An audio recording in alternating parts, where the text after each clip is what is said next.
Ela nasceu no Rio de Janeiro, carrega nas veias a força ancestral do povo potiguara.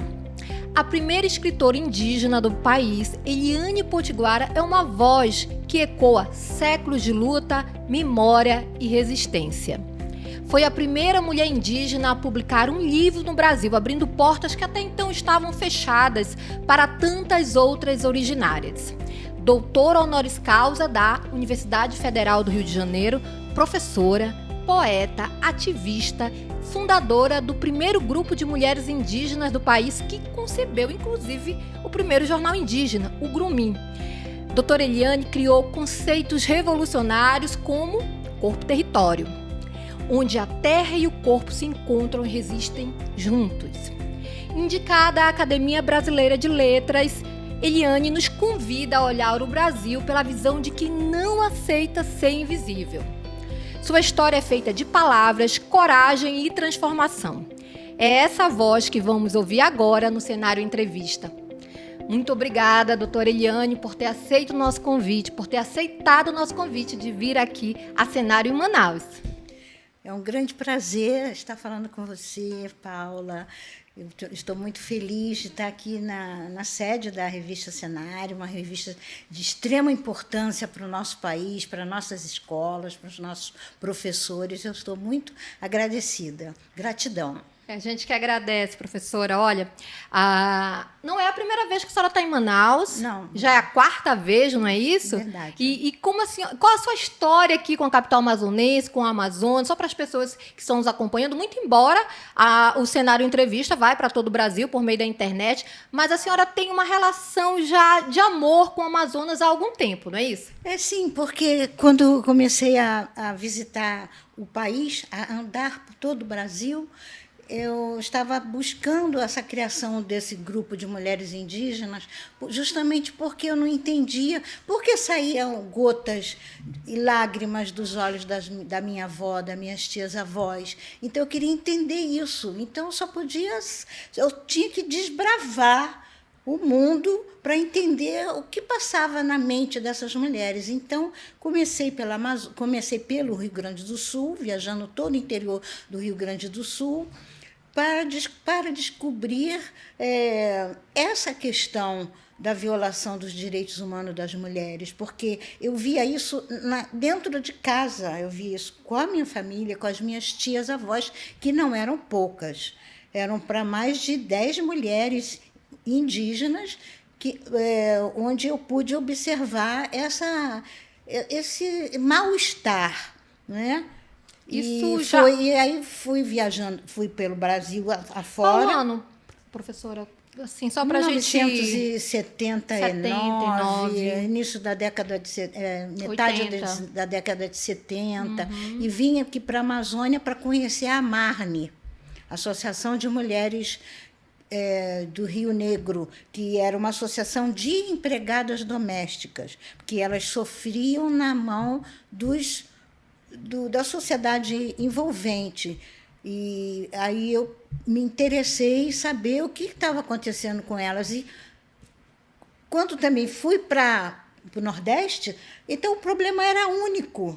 Era realmente uma situação de violência a essas mulheres indígenas, tanto na parte de trabalho, quanto na parte de corpo, quanto na parte espiritual, mental, psicológica. Então, era uma situação, e as mulheres não falavam. Imagina, na metade da década de 70, as mulheres não conseguiam falar do que elas sofriam, do que elas sentiam. E muitas vezes esse tipo de violência era até normalizada, como é até hoje. Exatamente. E o CIMI, Conselho Indigenista Missionário, me levou a Dourados também, no Mato Grosso, para que as mulheres pudessem conversar comigo. E a situação passava muito pela questão sexual e a questão dos direitos reprodutivos dessas mulheres. Mulheres estavam sendo esterilizadas assim, demasiadamente, e ninguém denunciava isso. Né? E isso pelo Estado? Assim, Estado enquanto, né, poder público? Exatamente. Mesmo. Depois a gente vai falar sobre isso.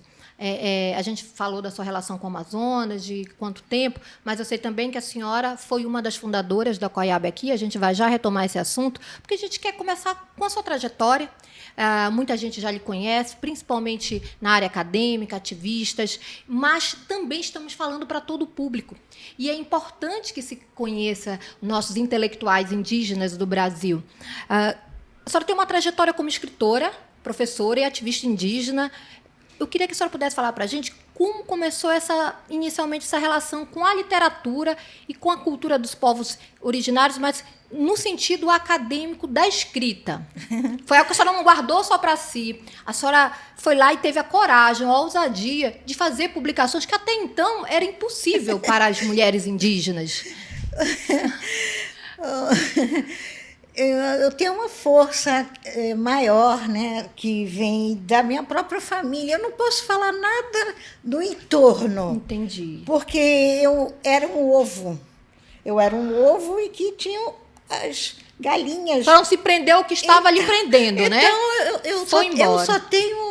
A minha memória, ela só lembra dessas mulheres, que eram as minhas tias-avós. Eu me emociono muito em falar delas, entendeu? Porque elas foram pessoas assim que fazem parte da minha formação, do meu gen, da minha forma de ser, da minha forma de pensar. Eu me emociono profundamente, porque são mulheres extremamente sagradas, mulheres fortes, mulheres guerreiras, paraibanas e mulheres potiguara. Então, são mulheres, sabe, que merecem toda a nossa reverência, por elas existirem, por elas serem mulheres invisíveis, invisibilizadas, e que, a partir de um corpo-território, essa situação começou a surgir não só no plano da Paraíba, mas no plano nacional e no plano internacional, porque eu também trabalhei muitos anos com as Nações Unidas, né?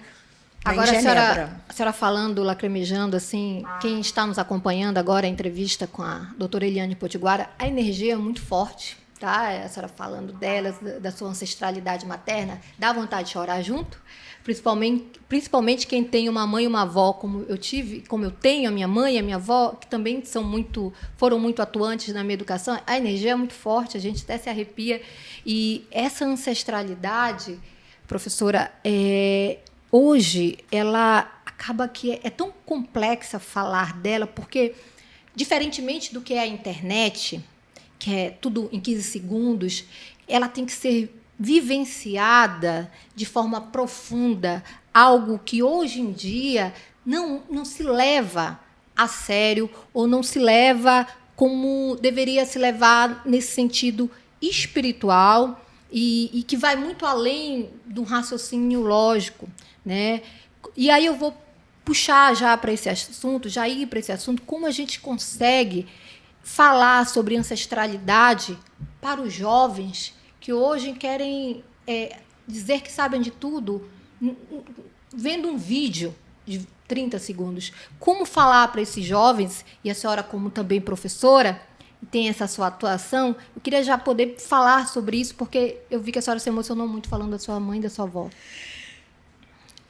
A literatura indígena, ela surgiu para esse objetivo, com uma força ancestral, para que a gente pudesse chegar através do texto e da imagem e da mensagem do conceito, fazer com que essas crianças elas pudessem sentir esse movimento familiar.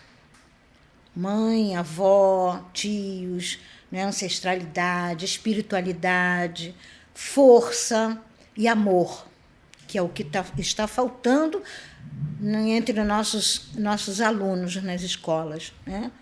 Então, quer dizer, a literatura indígena ela surge nesse momento como um grito, pode ser até rebelde, um grito de luta e resistência para esse objetivo.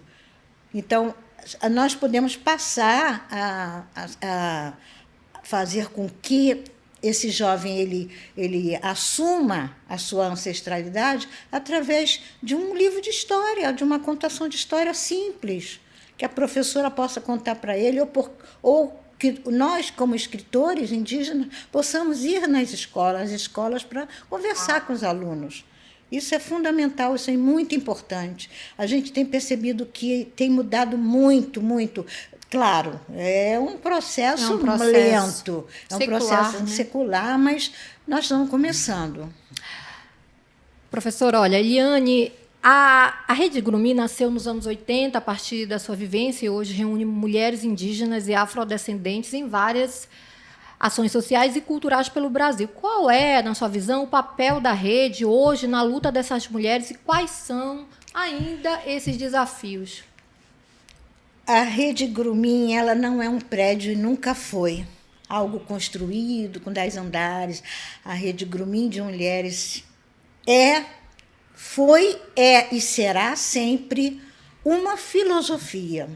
O que significa isso? Significa que as mulheres devam se organizar. Mulheres, organizem-se mesmo dentro de suas casas. Era essa mensagem que o Grumim sempre passou, para que essas mulheres, o Brasil é imenso, sim, nós não podemos ter um trabalho focado numa região, noutra. Não, a gente criou, foi uma concepção de quê? Do fortalecimento da mulher indígena, através dela assumir-se como esse corpo-território, assumir a sua condição de mulher, assumir o seu papel e lutar contra qualquer tipo de violência, qualquer.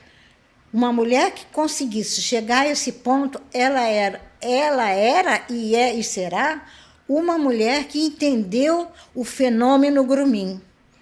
Que o fenômeno Grumim não é um prédio, ele é uma mentalidade, uma nova mentalidade, um marco para que a mulher tome sua força dali para frente. E agora eu vou lhe perguntar algo que diz respeito aos brancos em tese, né? Porque a gente fala branco aqui no Brasil, mas se for para os Estados Unidos, para a Europa, a gente é latino. Então, esse conceito de branco, ele se determina e autodetermina muito pela região no qual a pessoa está inserida. O Grumim é uma rede de mulheres indígenas e afrodescendentes. Mulheres aliadas brancas podem participar, gente? Eu já estou com interesse aqui de participar também, de alguma forma, nem que seja divulgando esse trabalho do Grumim, que é um trabalho belíssimo. De que forma mulheres que não são necessariamente dos grupos dos quais o Grumim é voltado, elas podem ajudar como aliadas? Olha, você acabou de escrever uma tese. Você já faz parte da grande concepção Grumim. Como eu falei para você, o Grumim é uma concepção, uma nova forma de ser, uma nova forma de pensar, não é um prédio. Então, se você já está fazendo o seu papel de publicar uma tese numa universidade federal do Amazonas, que é uma organização extremamente importante, isso eclode para o Brasil inteiro. Você é uma mulher amazônica, mas uma mulher com raízes indígenas fortes e que você pode, com certeza, você pode levar esse seu trabalho, esse seu livro, esse seu jornalismo, um jornalismo revolucionário, um jornalismo que transforma mentes. Porque qual que é o objetivo nosso de vir ao planeta Terra?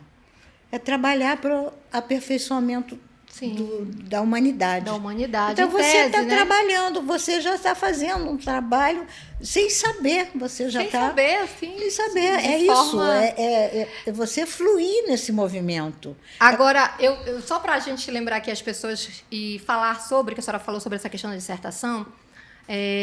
Eu vou apresentar amanhã, hoje é 2 de junho, amanhã é 3 de junho de 2025, a minha dissertação na Universidade Federal do Amazonas, que fala justamente sobre a resistência de mulheres indígenas enquanto corpo-território, e aí o meu foco é o Parque das Tribos, que é considerado um dos maiores bairros indígenas do Brasil, e assim, eu tenho muita honra em dizer que nas minhas pesquisas eu adentrei no mundo de Eliane Potiguara e foi algo que realmente me revolucionou enquanto jornalista, enquanto ser pensante e consciente das suas responsabilidades, né? E é muito importante que as pessoas compreendam, porque a senhora falou da dissertação, e dentro dessa ideia, eu queria poder insistir aqui no Grumin, que chama muita atenção por todo o projeto que já vem de décadas. A Rede Grumin, ela acabou sendo ali uma base para que a senhora pudesse ser convidada a participar das assembleias constituintes, e lembrando que Eliane Potiguara, ela foi uma membro, ela foi uma integrante da Assembleia Constituinte, que é a que formou a nossa Constituição Federal que temos hoje, que foi ali publicada em 1988. Queria que a senhora pudesse falar se o Grumin ajudou ou não, que já foram realmente suas causas que fizeram com que a senhora fosse convidada, ou não, Paulo, eu não fui convidada, eu fui lá e me impus, porque também tem isso, né? Eu, em algumas situações aqui, enquanto mulher, e não é ser vitimista, não, eu tenho que me impor, ninguém me convida, eu tenho que ir lá e fazer. Foram as próprias mulheres indígenas que me chamaram. Entendi. Eu estava no Rio de Janeiro e recebi um telefonema de um grupo grande de mulheres e disseram: você tem que vir aqui porque estão modificando a concepção de quem somos nós como mulheres indígenas. Eu não fui convidada, eu sempre fui intrometida. Muito bom. Né? Eu sempre fui uma pessoa que adentrava qualquer lugar sem medo, não é? Eu não sei se isso é bom ou ruim. Eu sei que, pelo menos, se criou... Não, em alguns momentos é bom para nós, principalmente mulheres. Você tem indígena, que ter então uma força. De repente, você precisa dizer: socorro, eu sou, ou eu estou aqui, ou faça isso por mim, não é? Então, de repente, a gente tem que berrar. Se a gente não berrar, a gente não chega a lugar nenhum. Então, a gente tem que se impor como espírito, como alma, como cosmovisão, né? E como educação. Né? É isso que a gente tem que ter isso na cabeça. Nós, mulheres indígenas, precisamos ter essa força ancestral com a gente. Como se convoca essa força ancestral? Sendo dessa forma, não aceitando as imposições dos neocolonizadores. É sendo guerreira, é caminhar com a mulher guerreira na sua frente, é ser uma pessoa combativa, ser uma observadora dos tempos, não só dos tempos atuais, mas dos tempos imemoriais, analisar quem somos nós como indígena nesse país, qual o nosso papel aqui na preservação do planeta Terra, por que nós somos as primeiras nações, qual seria a missão dessas primeiras nações. Né? É justamente a preservação da humanidade e do meio ambiente. Por que os povos indígenas foram convidados na Conferência Mundial dos Povos Indígenas em 1992? Porque alguém na Europa, algum governante já... Epa, nós temos que ver as primeiras pessoas que estão... Alguém teve essa ideia, essa belíssima ideia de convidar, na época, em 1992, convidar os povos originários para que fizesse parte e que contasse para a sociedade o que o povo indígena tem a contribuir para a civilização, já que é um povo que vem de uma linhagem amorosa, espiritual, mental, e que tem uma filosofia extremamente e uma ética extremamente voltada para a essência do homem. O que significa isso? A essência do homem é aquela força interior, a alma, né? Então, precisamos ter mais pessoas que se encaixem nesse perfil para que a gente não tenha essas guerras que estão por aí. Porque o que está acontecendo pelo mundo? Falta de amor. Então, povos indígenas, eles têm a base do amor. Desde que o bebê nasce, a relação de amor entre pais, entre os avós, é uma relação muito diferente das relações da sociedade, que a sociedade vem com o quê? Com o dinheiro, com o capital, com o brinquedo, vamos ganhar aquela criança. A sociedade líquida, né? A sociedade. Então, a gente possui algo imaterial, sim, mas que não é utilizado, não é valorizado nas escolas. Eu falo muito sobre as escolas, porque as escolas são ambientes importantes na educação da criança, né? Então, trazer essa filosofia do amor, das relações de amor familiar, falo porque eu tive isso. Eu posso ter passado fome. Posso ter tido vários problemas na minha vida, de não ter nada, de não ter as coisas, entendeu? Mas eu tive a coisa mais linda do mundo, que é o amor entre povos. Inclusive, escrevi um poema sobre isso. É um cântico indígena. Ato de amor entre povos. Está lá a história. Isso foi sonhado, né? Isso foi repassado assim. Acabei de escrever, eu estava dormindo e acabei de escrever. Eu tinha feito aquele cântico. Significa o quê? Que o amor é a base de qualquer coisa, de qualquer relação, de qualquer de qualquer categoria. Se não houver amor, não há ética, não há uma boa ética, não há um bom viver entre povos.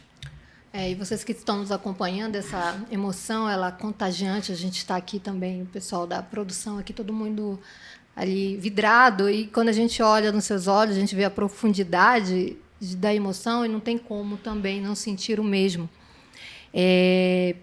Eu até esqueci o que eu ia perguntar agora, gente. É tão emocionante ouvir isso, porque a gente sabe que é real e a gente vê nos olhos que é real. Retomando, e eu quero poder visibilizar isso melhor nessa entrevista, que é algo que acredito que faltou muito a própria imprensa visibilizar, da sua atuação, se possível detalhada, nessas assembleias constituintes. Se a senhora puder lembrar de alguma reunião que a senhora participou, que, de alguma forma, foi muito importante para nós termos hoje o que nós chamamos de direito dos povos originários indígenas dentro da Constituição Federal, que até então não eram claros, né? Não eram, aliás, nem existiam como existem hoje. A senhora lembra de alguma reunião que a senhora, olha, nesse dia dessa Assembleia Constituinte, a gente reuniu em determinado lugar e conversamos sobre determinado assunto que acabou incidindo num artigo, num parágrafo que foi para a Constituição Federal. Assim, a senhora... Eu sei que faz muito tempo, né? Muito tempo. E eu acredito que só a presença forte dos povos indígenas ali, naquele contexto, e também a presença das mulheres, as mulheres caiapós também estavam muito presentes, e algumas lideranças de base, né, que chegaram em Brasília para essa discussão, eu acho que foi um movimento muito forte para que se reconhecesse esse artigo, né? E mais o Krenak, ele teve um ato simbólico de alta importância para que fortalecesse aquele artigo. Então, eu digo a você que, na minha concepção, não foi um ato assim, individual de um ou de outro. Entendi. Mas foi um contexto. Um coletivo. Um coletivo. Né? E as mulheres indígenas estavam ali. Eu acho que só isso. Não tem assim, nos reunimos na sala tal para falar do assunto da mulher. Ninguém não houve isso. Foi uma presença massiva, uma presença, uma pressão. Ei, estou aqui, estou aqui. Né? Uhum. Então, isso foi muito importante para nós. Entendi. A senhora falava em educação, né, da importância das escolas poderem atuar e trabalhar na concepção do amor, da ancestralidade. A senhora é professora, né, de carreira também, e eu queria que a senhora pudesse falar para a gente como a senhora avalia hoje o ensino público no Brasil e privado também, no que diz respeito à abordagem dos povos indígenas. Vejo muito aquém, né, o reconhecimento da existência da ancestralidade indígena neste país, porque aqui é um território indígena. Sim. Brasil é um território indígena. Mesmo porque, quando os escravos chegaram aqui, os escravos negros chegaram aqui, esses escravos eles saíram das suas comunidades originárias, eram povos originários africanos. Então, chegou um contingente muito grande aqui de povos originários, e aqui já existiam os povos, as primeiras nações. Essa é a formação do brasileiro. E mais a constituição da população branca que chegou nesse processo. Mas a força maior aqui é dos povos originários, tanto dos que chegaram da África quanto dos que estavam aqui. Infelizmente, o dinheiro, o capital, as relações de poder investiram num racismo em todos os sentidos. Racismo pessoal, racismo psicológico, fez essa a colonização, a neocolonização, fez com que nós, originários, permanecêssemos até hoje com a nossa autoestima baixa, porque nós estamos sentados numa almofada de escravidão.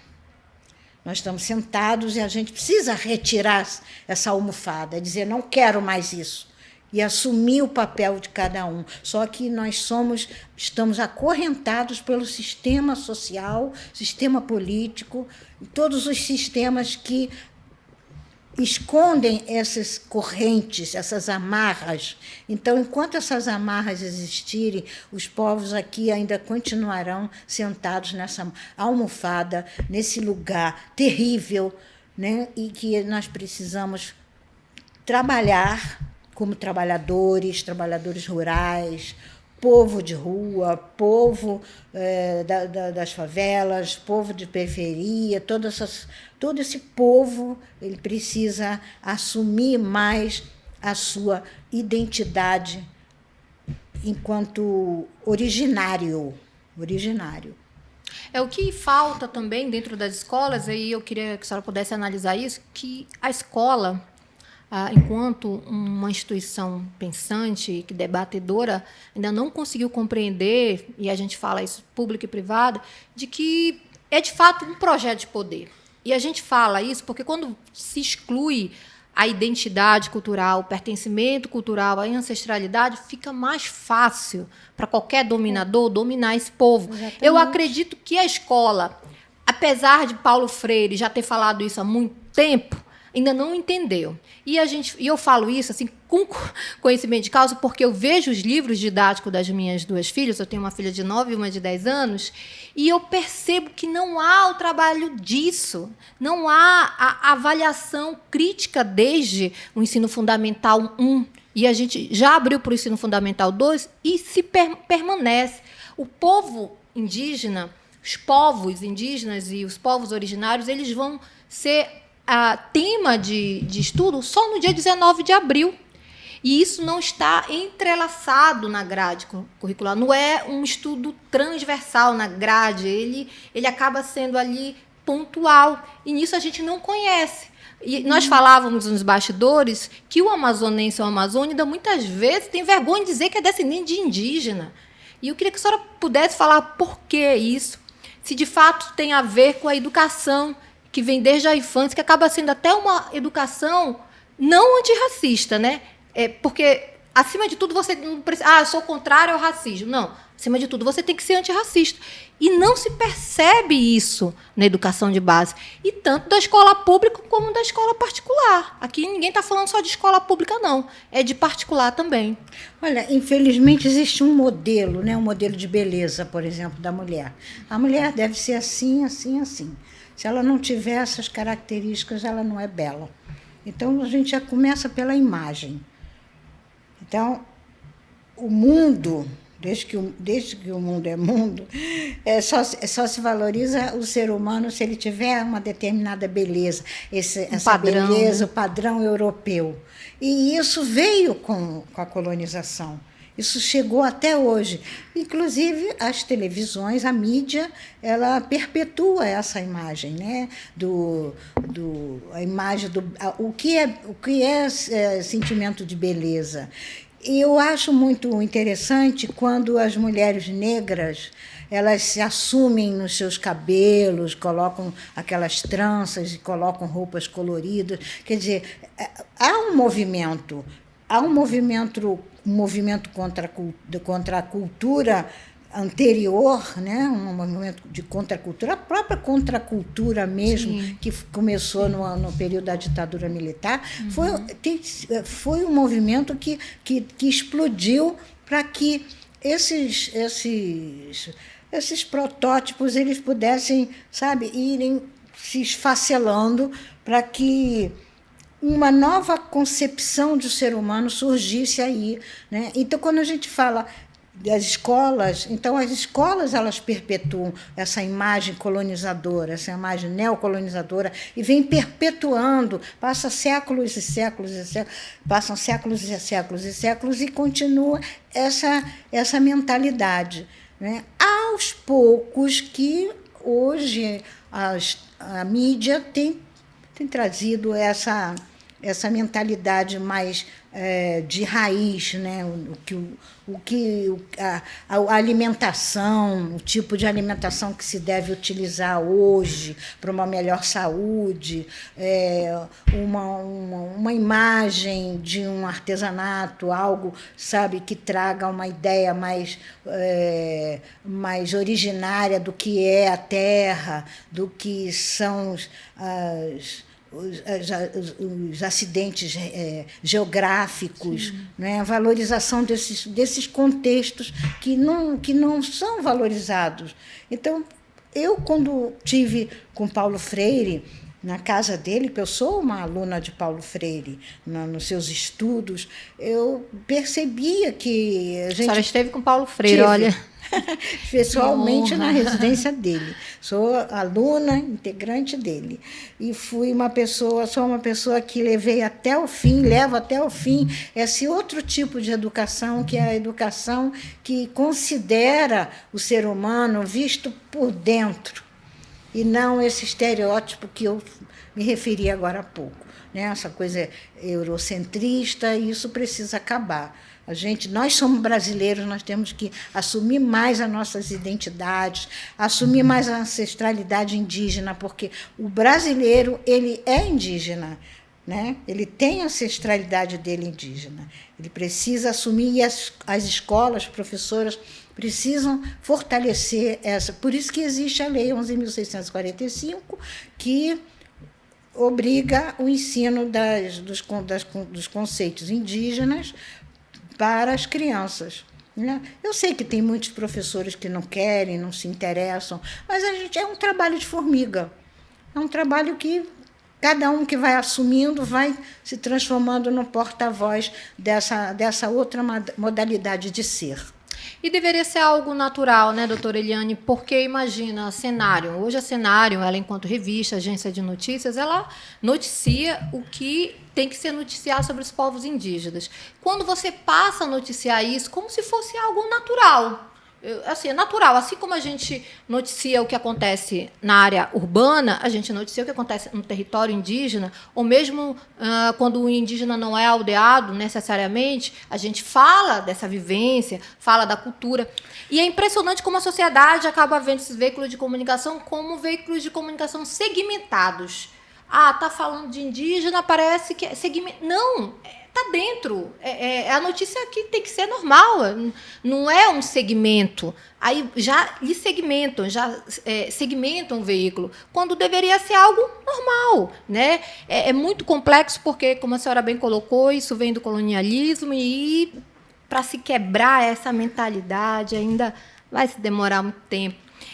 Olha, a gente está falando aqui com Eliane Potiguara, doutora honoris causa, indicada para a Academia Brasileira de Letras, professora ativista e com uma história de ser a primeira escritora indígena do Brasil. Tem esse histórico dentro de sua trajetória, também participou das Assembleias Constituintes. Eu dou essa pausa aqui porque o pessoal que vai ficar vendo o vídeo vai para frente, depois vai para trás, e a gente lembra aqui com quem estamos falando. Olha, professora, o seu trabalho é reconhecido pela formulação das teorias do corpo-território, que oferecem uma perspectiva, podemos dizer, progressista para a época, porque esse termo, essa ideia, o conceito de corpo-território, foi publicado ali em 2004, há 21 anos, no livro Metade Cara, Metade Máscara. E a gente lembra que isso foi uma revolução para a época, né? E também gerou ali muitas discussões dentro do conceito academicista.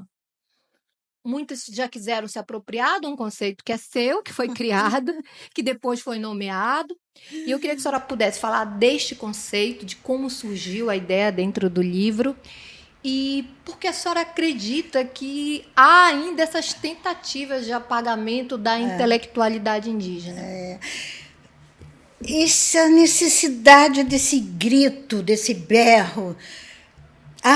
Eu já tenho a minha aldeia. Minha aldeia é meu corpo espiritual, é meu corpo, é minha ancestralidade, é o meu corpo terra, é o meu corpo mãe. Então, quando eu dou esse berro, que foi muito antes de 2004, que o livro foi publicado em 2004 mesmo, porque eu sofri uma perseguição política muito grande no estado da Paraíba. Foi uma perseguição muito feia. Eu fui ameaçada de morte por conta de todos os meus projetos, as minhas ideias revolucionárias que vinha levando para as mulheres. Então, não foi aceito, porque muitos dos indígenas que viviam nessa terra já estavam completamente desarticulados da sua identidade indígena, da sua espiritualidade. E eles passavam para o lado do colonizador, passavam para um lado feio, um lado maligno, que já não reconhecia a sua identidade, já não reconhecia a sua identidade indígena. Então, quando eu comecei esse trabalho na área potiguara, eu sofri muito. Sofri violência física, eu sofri violência moral, psicológica. Meus filhos foram extremamente prejudicados por esse contexto, porque a mãe, passando por tudo isso, repassa para os filhos, né? Então, eu tenho meus filhos hoje com certos problemas por conta do que eu passei, né? Todo um processo de violência que eu passei. E muito dessas pessoas que foram mentoras dessa perseguição política a mim, eram pessoas indígenas, sabe? Que vestiam a capa do colonizador.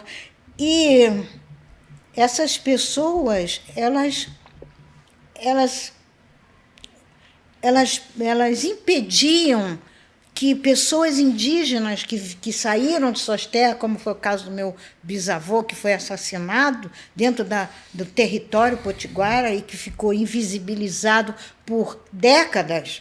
E eu querendo falar aquele assunto, trazer esse assunto, se eu levasse esse assunto à frente, eu ia certamente morrer. Eu tive que sair da comunidade e eu colocar uma pedra em cima e não comentar mais esse assunto e trazer a minha história para outro lugar.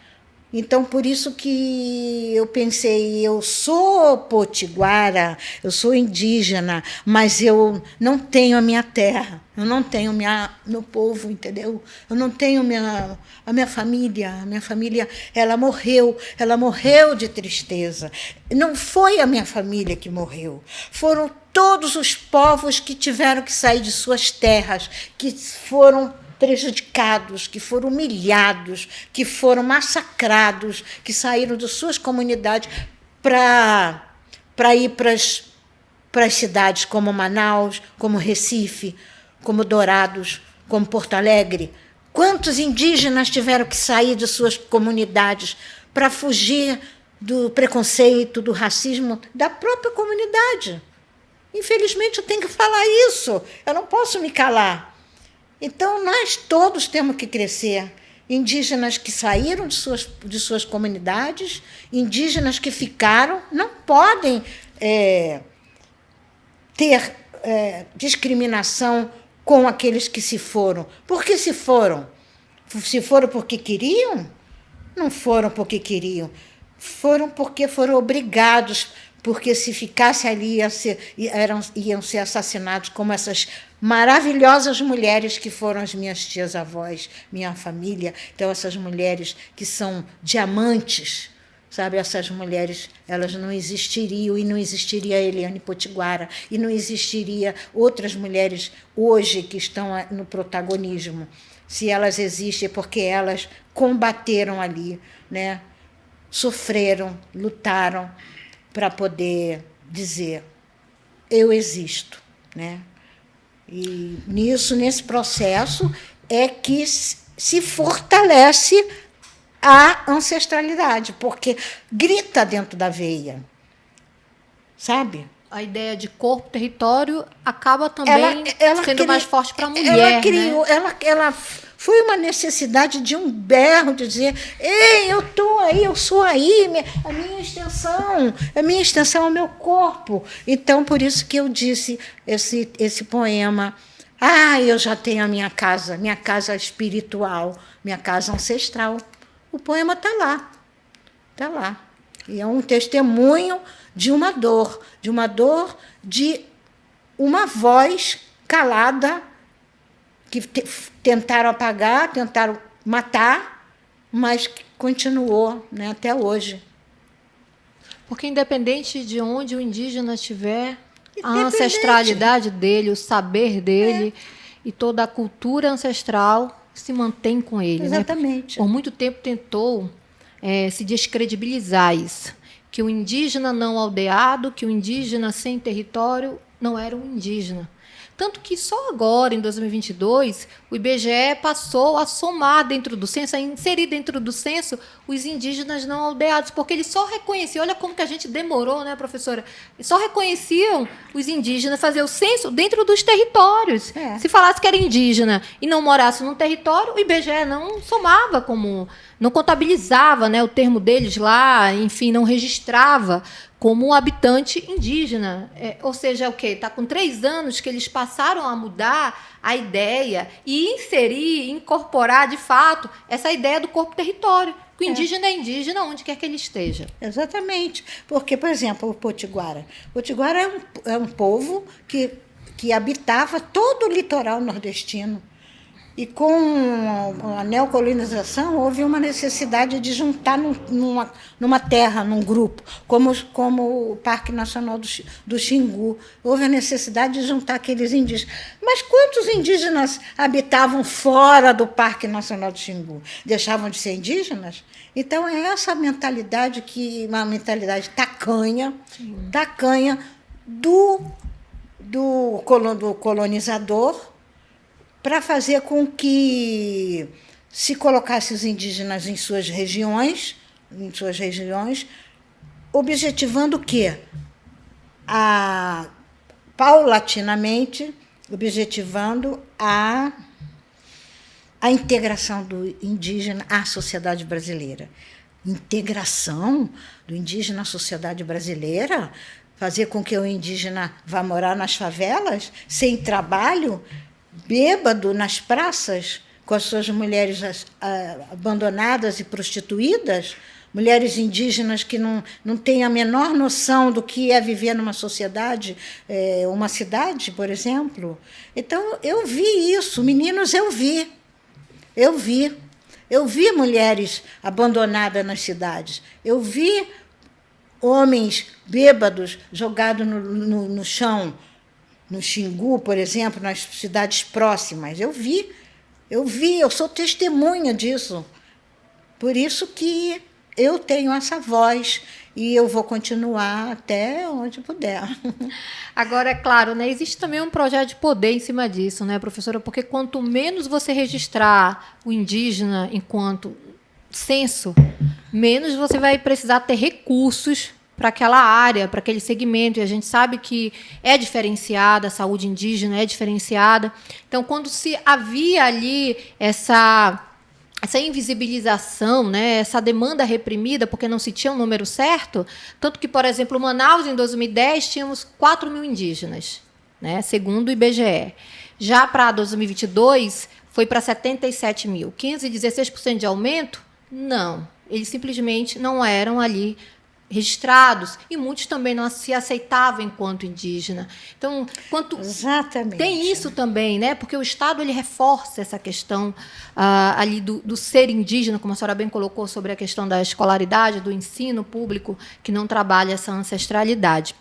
Eu quero poder falar também de outra obra sua, e a gente já está indo para a reta final da entrevista, e eu quero poder aqui abordar as suas obras. Mas antes, aqui eu estou recebendo uma informação de que eu preciso falar de um assunto que foi viral nos últimos dias, uma violência a qual a ministra Marina Silva passou dentro do Congresso Nacional. Eu quero ouvir sua opinião, nós queremos ouvir a sua opinião. A gente sabe que ali existe vários conceitos, né? Várias teorias ali. Você tem o Bourdieu dentro da violência simbólica, você tem Simone de Beauvoir sobre a dominação masculina, você tem, e que também o próprio Bourdieu fala da dominação masculina, você tem várias teorias ali, mas é algo que fica ali meio que invisibilizado, porque teve mulheres, e aí o Bourdieu também fala sobre isso, sobre que mulheres acabam ali naturalizando essa violência. Só para a gente lembrar aqui, e perpetuando, muito bem colocado. Só para a gente lembrar aqui, nos últimos dias, Marina Silva foi ao Senado e dentro de algum debates com os senadores, principalmente senadores do Amazonas e Rondônia, ou seja, senadores do Norte, relacionado à BR-319, que está aí para ser recuperada há 40 anos, ela ficou 15 anos desses 40 fora do poder, não foi recuperada, e colocaram para cima dela toda essa responsabilidade no que diz respeito aos licenciamentos ambientais. Aí, se você puder também, já faz essa pesquisa, se não sabe dessa história, que eu acho muito difícil, mas também já dá uma relembrada. Eu queria que a senhora pudesse falar a abordagem dos senadores do Norte com Marina Silva é diferenciada porque é mulher, porque é do Norte, porque é preta. Porque não houve esses questionamentos, por exemplo, com Ricardo Salles, ministro do Meio Ambiente de Bolsonaro, que ficou ali também pelo menos 2 anos no cargo, e não fez nada pela BR-319 para que, de fato, ela saísse do papel. A senhora atribui o quê quando os homens, como esses senadores, acabam crescendo em cima das mulheres? A gente dá uma risada de tristeza, de nervoso, mas é isso. É verdade, é verdade. Essa história ela vai continuar, essa opressão. Essa opressão ela é o quê? Ela é secular. Né? Uhum. Então, as pessoas não querem abrir mão dos seus poderes para poder dizer vamos democratizar, vamos abrir um leque de opções do que as outras pessoas podem fazer e contribuir para uma determinada realização. Estou falando assim num plano mais objetivo do que a gente pode fazer para melhorar isso. Você acha que esse tipo desses senadores, eles vão querer abrir mão dos seus conceitos, do seu dinheiro, principalmente do seu dinheiro, do seu poder, para abrir espaço para uma mulher dar a sua opinião sincera daquilo que se pode fazer para crescer para a população brasileira local, a população local? Você acha que ele vai querer? Ele está preocupado com a mais-valia dele. Quando ele está lutando contra uma mulher, ele está abafando a voz de uma outra pessoa, de uma mulher, do que seja. Ele está lutando pelo dinheiro dele, ele está lutando pelo que ele conquistou e o que ele quer perpetuar para a família dele e para a conclave dele, entendeu? Então, na minha opinião... Passa por cima, principalmente, de quem é fragilizado, de quem, mulher principalmente, né? Mulher, criança, jovem, pessoas com deficiência, não, toda essas categorias de pessoas, para eles não têm visão, é a opinião deles e ponto final, né? É o agronegócio, ponto final. É a mais-valia e ponto final. É o dinheiro deles circulando nos supermercados, ponto final. Eles não querem. Então, isso vai continuar. O que uma mulher tem que fazer? Lutar, conseguir apoios e trazer essa denúncia a público e deixar essas pessoas com vergonha. Porque será que um dia ela vai se redimir daquilo que ela fez? Difícil, né? Difícil. Tão enraigado ali. Ai, é muito assunto. Olha, se deixar, a gente vai aqui por 24 horas de gravação. Nós estamos indo para a reta final agora, de verdade. Eu quero aqui citar 3 livros. A senhora tem o total de quantos publicados? Ai, meu Deus. Perdeu a conta. Eu também perdi a conta, porque a gente selecionou aqui pelo menos 5. Mas eu sei que foi mais. Minha filha disse que eu tenho 10. Foram mais. Tá? Mas a gente selecionou 5 aqui, 5 publicações.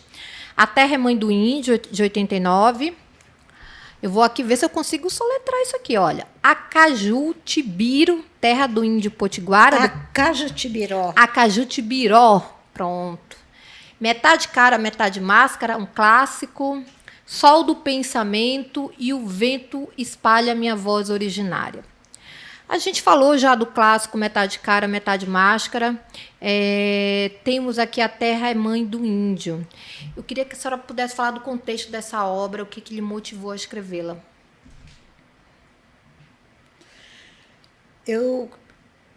Esse material, na realidade, ele é uma cartilha, ele é um material de conscientização e muito baseado na questão racial.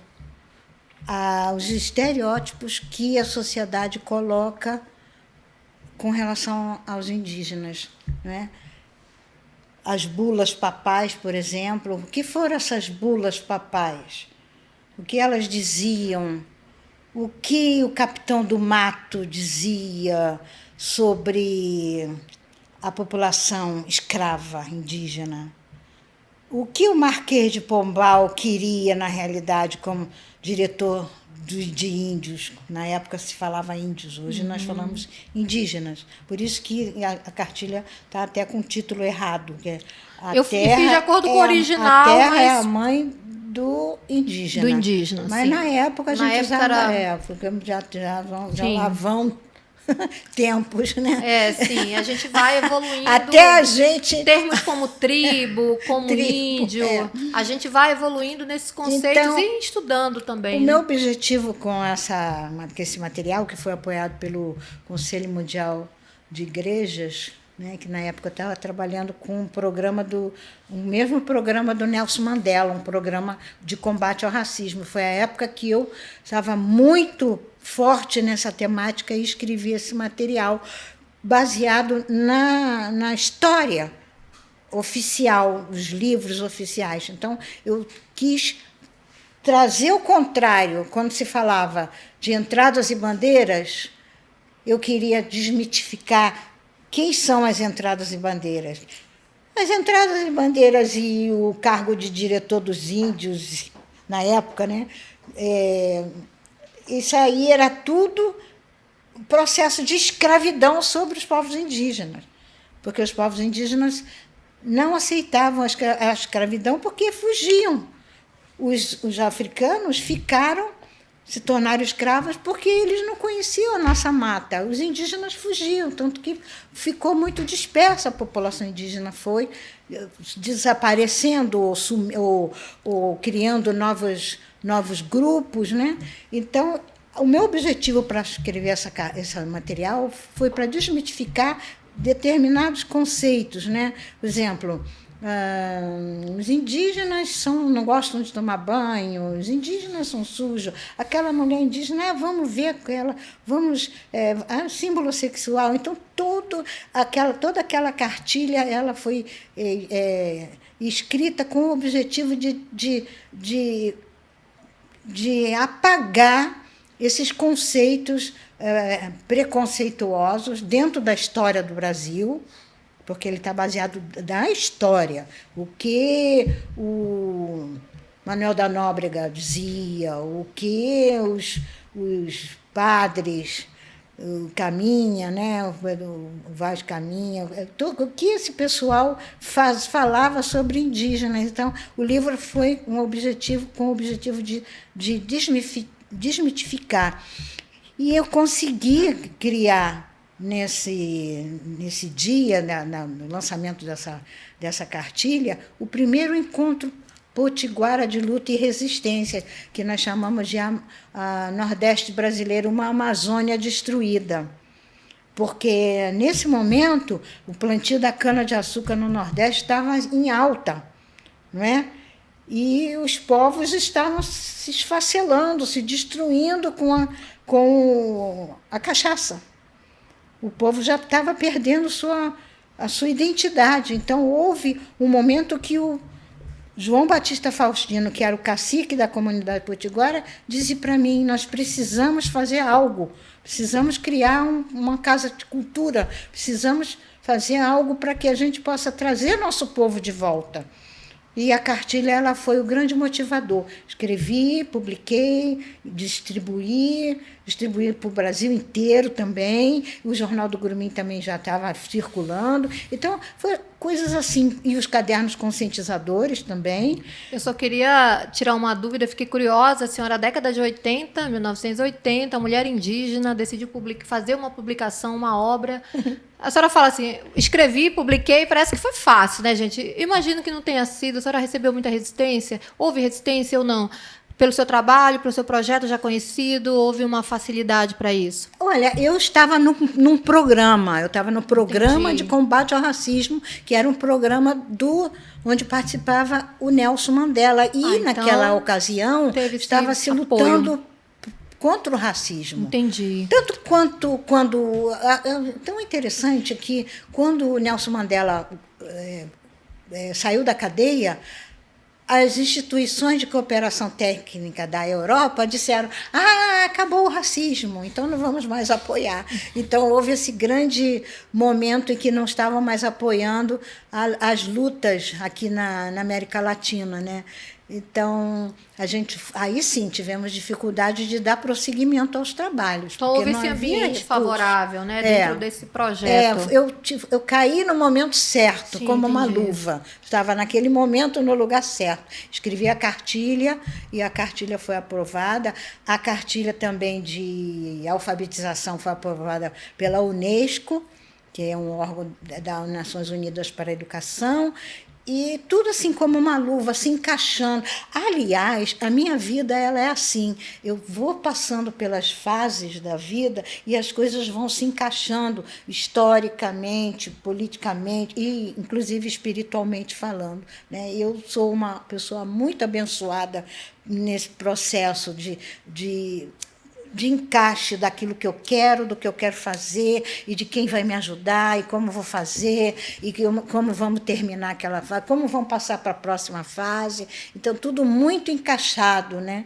Eu vejo que eu tive muita sorte, apesar das grandes dificuldades, eu também fui muito abençoada. Eu tive a grande energia do planeta, a grande força da Mãe Terra, sabe, esteve ao meu lado para me inspirar, para escrever esses textos e criar conceitos, né, como terra, como território, corpo-território, né, que você traz esse termo que eu mesma nem não estava Foi bem natural quando saiu, né? Eu não estava nem um pouco preocupada em criar teorias e conceitos. Nem atualmente. Aí a academia foi lá e viu e disse, nem não. Atualmente eu tenho pretensões, porque eu sou uma pessoa muito simples, eu sou uma pessoa muito decidida.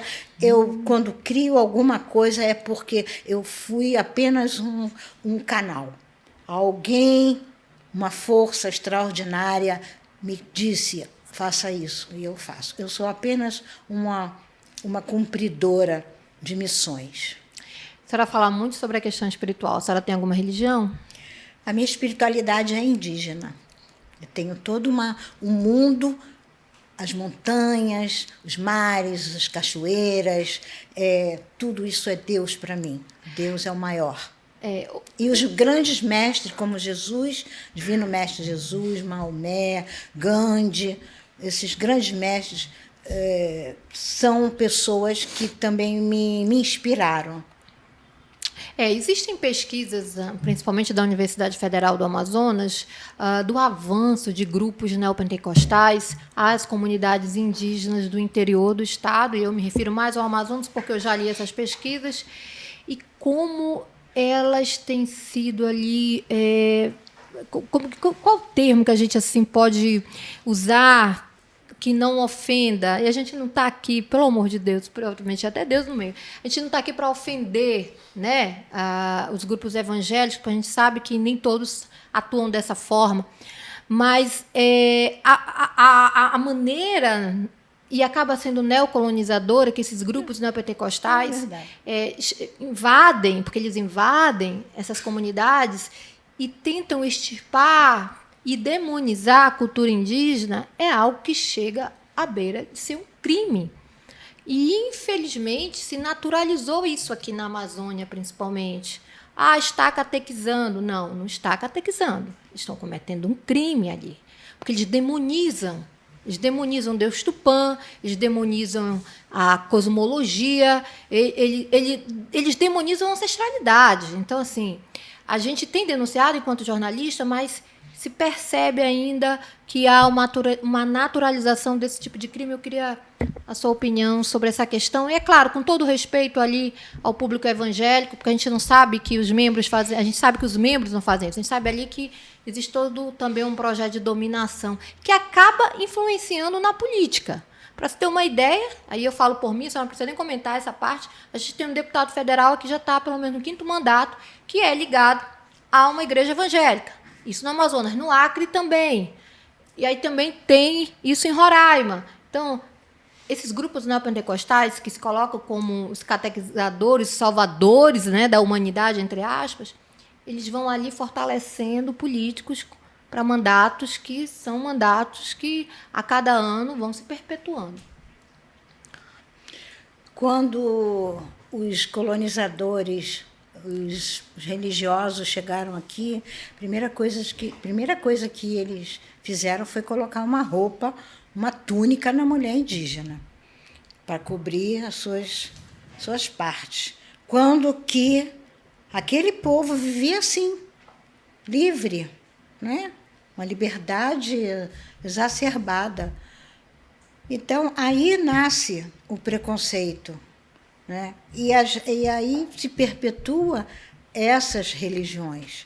Eu também tenho todo respeito a todas as religiões. Eu não gosto de discutir esse assunto sobre religião, mas eu vejo que há uma tendência. Então, tá aí como começou. Vestimenta das mulheres indígenas com um roupão. E daí começou o preconceito e a imposição de uma moral que não era a moral dos povos originários. A moral do europeu é uma, a moral dos povos originários é outra. Então, combinar uma coisa com a outra causa conflito de culturas. E é o que acontece hoje em dia. Continua o mesmo assunto. O povo indígena tem sua forma de ver, suas bebidas, sua língua, sua espiritualidade, seus conceitos, entrando e vem todo um conceito de uma igreja e causa um conflito e a cosmovisão daquele povo, porque o povo indígena, na realidade, sempre esperou uma entidade como o sol, como a lua, como um fenômeno da natureza. Então, o povo indígena sempre respeitou essa grande força universal, né? Então, se o cara chega com a mesma mentalidade, dizendo, porque isso aqui se chama tal nome assim, né? Então, o povo acaba acreditando numa grande mentira e acaba assumindo aquilo e pronto, é o que está acontecendo. E acaba virando lei, né? Isso acaba contribuindo para dominar esses povos, de forma política, social e econômica. Naquela época dizia que o Brasil, nós não tínhamos um país sem fé, sem lei, sem rei, né? As primeiras cartas sobre o Brasil eram assim. Quando que existia toda uma ética. Toda uma cosmologia. Toda uma ética, né? Um sistema, né, de convivência jurídico, de códigos, inclusive Exatamente. de leis deles uma próprios. Uma cultura rica. E de muitas nações, né? Porque cada povo indígena é uma nação. É, uma nação. Professora Eliane, eu não teria palavras agora para expressar a gratidão de estar lhe entrevistando. Isso é muito importante para a gente, aqui da TV Cenário, da revista Cenário, da agência Cenário. Eu, em nome de toda a equipe, nós agradecemos aqui a sua visita, né, de uma forma tão humilde, tão prestativa, tão simpática, e tem toda uma história aí, um arcabouço cultural, teórico, e, apesar de tudo isso, é tão acessível, isso é muito importante. Mas, é claro, a gente não podia deixar de falar sobre a Academia Brasileira de Letras. A senhora está indicada, está em plena campanha, a gente aqui está na torcida. Mas o que isso significa para o coletivo indígena, para as mulheres indígenas? Porque a gente já tem o Ailton Krenak lá como primeiro homem indígena a ser um imortal. E agora a gente está ali nessa iminência de uma mulher indígena também ocupar essa cadeira. É muito interessante, porque isso já surgiu há 2 anos atrás, né? E foi oficializado agora, né? Assim, oficializou que um grupo indígena do Rio recomendou, e depois devem ter falado com a minha filha, e eu sempre dizendo, não quero, porque é muita responsabilidade, e eu não sei se está dentro das minhas posses, das minhas possibilidades.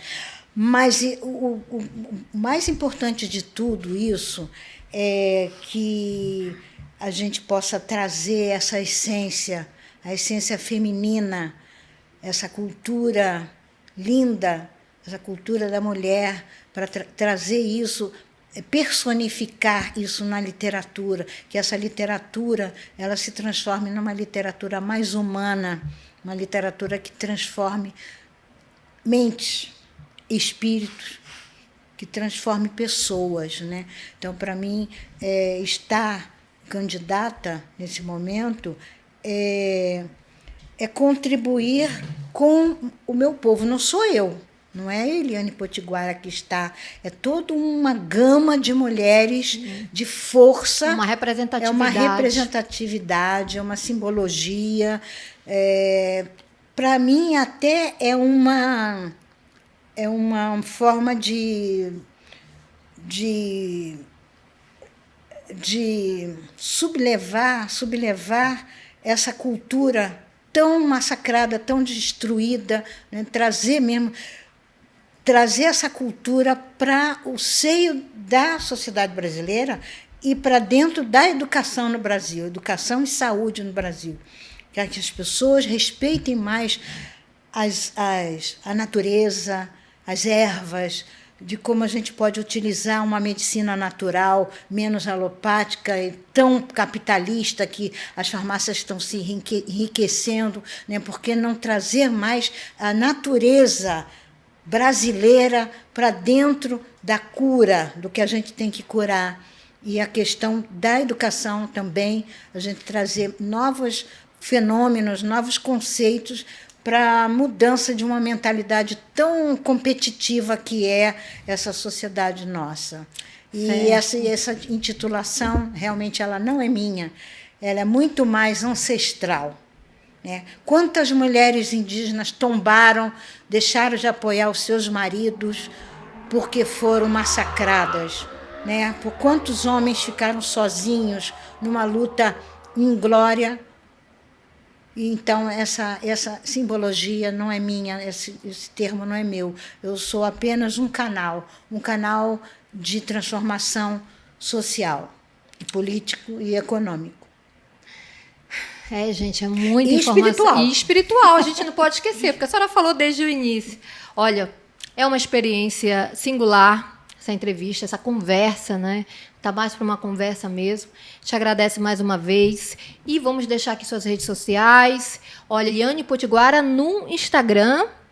A senhora tem Facebook também? Tem Facebook, Twitter, quem puder seguir, quem puder também pesquisar na internet sobre as obras de Eliane Potiguara para poder compreender a ideia e a teoria, né, tão comentada e clássica do corpo-território da mulher indígena, porque isso vai para todas as... acaba sendo indo para todas as mulheres, mas principalmente para a mulher indígena, que tem um histórico aí de, infelizmente, né, de massacre, de genocídio, porque tivemos genocídio e isso aí a história prova. Infelizmente, há ainda que, principalmente na Amazônia, grupos, inclusive ligados ao neonazismo, que negam isso, professora. A gente tem que, todos os dias, como jornalista, combater esse tipo de informação, de fake news. Então, a gente tem assim, um grande respeito pelas suas obras. Nós, aqui da Cenário, costumamos lê-las sempre. E quero lhe parabenizar pela sua existência, né? Porque, assim, a gente não consegue parabenizar por uma obra específica. Pela sua existência. É importante e necessária a sua existência, né? E que bom que a minha geração está tendo esse contato com a sua geração. Isso é um aprendizado que a gente leva para o resto da vida. Muito obrigada mais uma vez. Obrigada. Eu queria só complementar aqui, me referindo a Corpo Território, né? Nós acabamos de criar a Casa de Cultura Tupinambá. O território que eu vivo hoje é um território ancestral dos Tupinambá, que é a região de Saquarema. Então, nós estamos fazendo um trabalho não é de apropriação, mas é uma ocupação ancestral desse território, através da Casa de Cultura Tupinambá, e também temos o Instagram e o Facebook dessa casa. O nome é Casa de Cultura Tupinambá. Casa de Cultura Tupinambá. Fica localizado exatamente aonde? Para a gente já ir visitar. Em Saquarema, no bairro chamado Jaconé. E esse trabalho é um trabalho que é uma ramificação do Grupo Mulher Educação Indígena, o Grumim.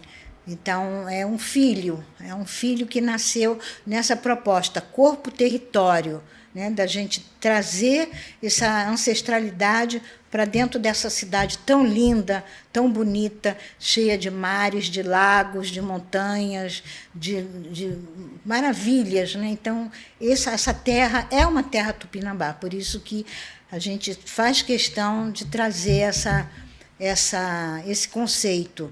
Primeiro povo indígena do Brasil. Exatamente. A gente tem que realmente reverenciar. Então, quem for a Saquarema já sabe, já fiquei curiosa. Quando eu for, eu vou ter que visitar, não tem como, eu me interesso muito por toda a arte indígena. Então, já para mim vai ser aí uma parada obrigatória. Obrigada, professora. E a gente torce pela senhora, mas independentemente de qualquer resultado, né? A gente agradece aí ao universo pela sua existência. Obrigada, muito necessária. Eu que agradeço de coração ao universo e a todos vocês aqui, trabalhadores dessa função tão importante que é o jornalismo. Muito obrigada. Obrigada e obrigada a todo o Cenário Entrevista. Fica por aqui e a gente aguarda vocês na próxima entrevista.